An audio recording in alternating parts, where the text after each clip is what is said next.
que llegia d'amagades del seu pare fins a la 1 de la nit perquè te diuen que tanquessis la llum i tu no la volies tancar, vull dir, coses d'aquestes sí, però nostàlgia, no sé.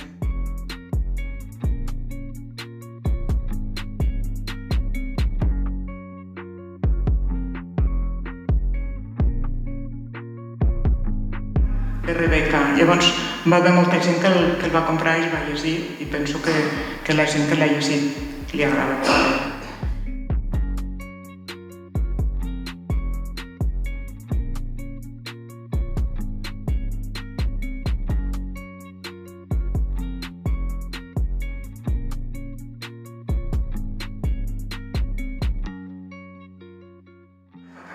Perquè Hamlet tenia, primer que el Shakespeare els sonava una mica així, després que és teatre, i cada món és antic, no? Perquè ens remontem quasi al segle XVII.